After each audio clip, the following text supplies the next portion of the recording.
बिस्मिल्लाहिर्रहमानिर्रहीम। अस्सलाम वालेकुम। राइजिंग एजुकेशन यूट्यूब चैनल की तरफ से खुशामदीद। मैं हूं मोहम्मद शाहिद अजीम और आज से हम प्रोसीड करने लगे हैं नॉर्मलाइजेशन की तरफ। जैसा कि हमने पहले लेक्चर में कहा था कि नॉर्मलाइजेशन का प्रोसेस डिफरेंट स्टेजेस या डिफरेंट फेजेस में परफॉर्म किया जाता है।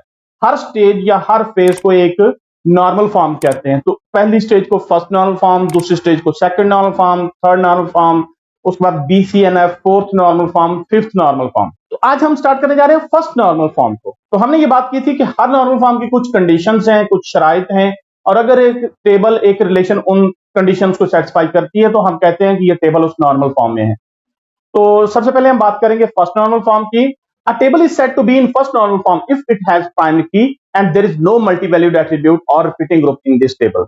एक टेबल तब फर्स्ट नॉर्मल फॉर्म में कहलाती है जब एक तो उसके अंदर कोई प्राइमरी की हो और दूसरा यह है कि उसके अंदर कोई मल्टी वैल्यूड एट्रीब्यूट ना हो या रिपीटिंग ग्रुप ना हो। मल्टी वैल्यूड एट्रीब्यूट क्या होता है या रिपीटिंग ग्रुप क्या होता है?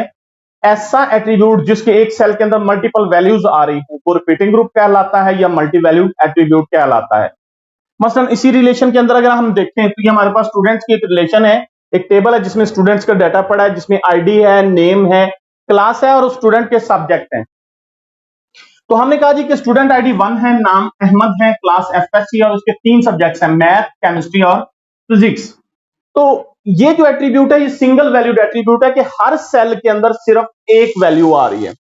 ये भी सिंगल वैल्यूड एट्रीब्यूट है कि हर सेल के अंदर एक ही वैल्यू आ रही है। ये भी सिंगल एट्रीब्यूट वैल्यू है, ये भी सिंगल वैल्यूड एट्रीब्यूट है कि हर सेल के अंदर एक सिंगल वैल्यू आ रही है। लेकिन ये मल्टी वैल्यूड एट्रीब्यूट है क्योंकि एक सेल के अंदर एक, दो, तीन वैल्यूज आ रही हैं। इसे हम कहते हैं मल्टी वैल्यूड एट्रीब्यूट या रिपीटिंग ग्रुप। रिपीटिंग ग्रुप का मतलब ये नहीं है कि एक जैसी वैल्यूज आए। रिपीटिंग ग्रुप का मतलब यह है कि एक सेल में एक से ज्यादा वैल्यूज आएंगी। जैसे यहां एक ही सेल में 3 वैल्यूज आ रही हैं तो हम कहते हैं कि ये क्या है? ये रिपीटिंग ग्रुप है। अभी ये टेबल अननॉर्मलाइज्ड है। अब अगर आप इस टेबल को फर्स्ट नॉर्मल फॉर्म में ले जाना चाहते हैं तो 2 चीजें आपको करना पड़ेंगी। पहली चीज ये करनी पड़ेगी कि ये रिपीटिंग ग्रुप खत्म करना होगा और दूसरी चीज ये है कि इसकी हमने प्राइमरी की लगानी होगी।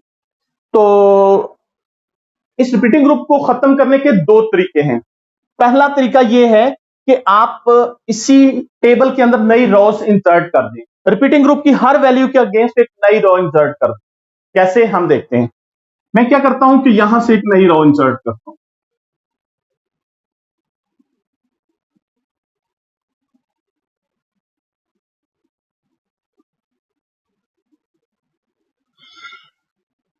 और ये जो वैल्यूज हैं ये हम कॉपी कर देंगे।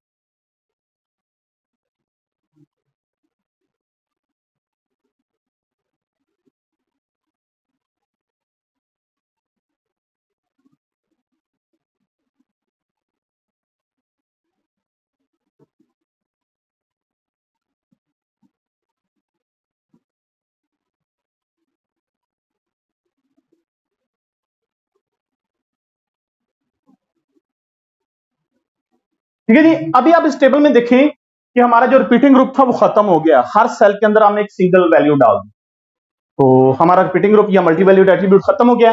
अब दूसरी चीज थी इनकी प्राइमरी की डिवाइस करना। तो प्राइमरी की कैसे डिवाइस करेंगे?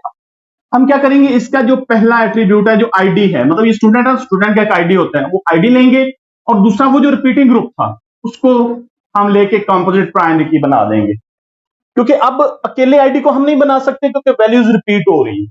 तो अकेला आईडी प्राइमरी की नहीं बन सकता, इवन कोई भी नहीं इनमें से बन सकता। लेकिन जब इसको इसके साथ कंपोज करते हैं, 1 math, 1 chemistry, 1 physics, 2 bio, 2 chemistry, 2 physics, 3 computer, 3 math, अब ये यूनिक है। अगर ये यूनिक है तो हम कह सकते हैं कि जी आईडी और सब्जेक्ट मिलकर हमारी प्राइमरी की बनेंगे। तो ये टेबल जो है इसकी दोनों शर्तें पूरी हो गई, रिपीटिंग ग्रुप भी खत्म हो गया, प्राइमरी की भी बन गई। तो अब हम कह सकते हैं कि ये जो टेबल है ये फर्स्ट नॉर्मल फॉर्म है। तो इसके नीचे हम लिखेंगे there is no repeating group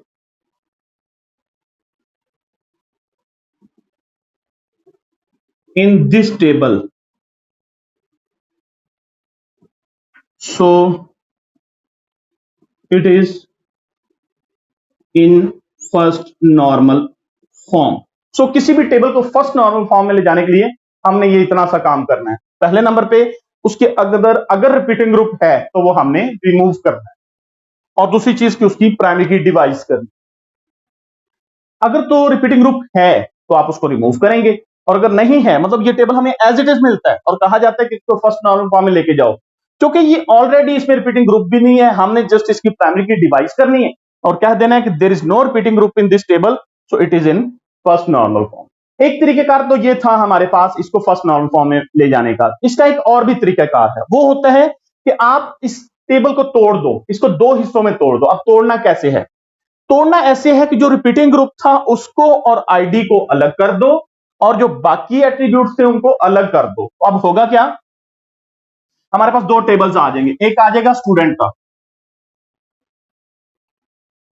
उसके अंदर तीन एट्रीब्यूट्स होंगे,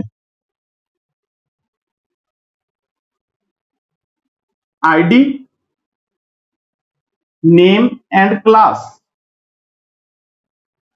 और एक टेबल आ जाएगा हमारे पास स्टूडेंट सब्जेक्ट का, ये स्टूडेंट का टेबल हो गया,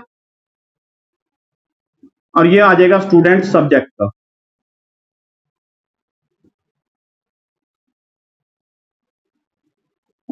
इसके अंदर दो एट्रीब्यूट्स होंगे,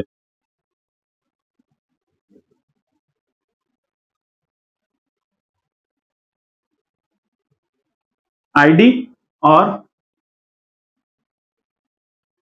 सब्जेक्ट। अब आईडी हमारे पास टोटल कितने हैं? बेसिकली तीन आईडीज है, 1 2 3। फर्स्ट है अहमद, इकरा और अरसलान। इनकी क्लास लिख दें एफएससी और आईसीएस। इनकी जो सब्जेक्ट्स हैं वो मुकम्मल, मतलब आईडी वाला भी ये पूरा कॉलम हमें उठाना पड़ेगा और सब्जेक्ट वाला भी पूरा उठाना पड़ेगा। तो हमारे पास आईडी 1 का है मैथ, दूसरा है केमिस्ट्री और थर्ड है हमारे पास फिजिक्स। इसी तरह हम 2 का बनाएंगे, इसी तरह हम 3 का बनाएंगे। तो 2 की 3 रोज आ जाएंगी, 3 की 2 रोज आएंगी, ये 2 2 2 3 3। यहां पे 2 के तीनों सब्जेक्ट्स आ जाएंगे, बायो, केमिस्ट्री और फिजिक्स, और यहां पे 3 के दोनों सब्जेक्ट्स आ जाएंगे, कंप्यूटर और मैथ। अब इनकी अगर प्राइमरी की डिवाइस करना चाहें तो इसकी प्राइमरी की क्या होगी? आईडी होगी, और चूंकि वो यूनिक है तो वो चल जाएगा। इसकी प्राइमरी की क्या होगी? आईडी और सब्जेक्ट।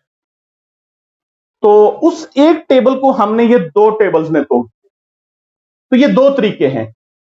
मेथड 1 में हमने देखा कि हम वहीं पे नई रोज इंसर्ट करके उसकी प्राइमरी की डिवाइस कर देते हैं, जबकि मेथड 2 में हमने देखा कि हम अपने रिपीटिंग ग्रुप को अलग कर देते हैं, उसके साथ उसकी आईडी लगा देते हैं, प्राइमरी की लगा देते हैं, और जो बाकी के एट्रीब्यूट्स रह गए वो उनको अलग कर देते हैं। अब जो बाकी के एट्रीब्यूट्स हैं उनके अंदर हमने रेपिटेशन नहीं करनी, उनको वंस रखना है, और जो हमारे वो रिपीटिंग ग्रुप है उसको हमने कंप्लीट रखना है, उसके अंदर जो रेपिटेशंस है वो एज इट इज आएंगे। इनमें से जो भी तरीकेकार आप चाहें इस्तेमाल कर सकते हैं, लेकिन मैं एडवाइस करूंगा कि आप ये वाला तरीका इस्तेमाल करें, आसान है और इसमें कोई कंफ्यूजन नहीं होती। तो कैसी लगी आपको ये शॉर्ट सी वीडियो जिसमें हमने फर्स्ट नॉर्मल फॉर्म को सीखा?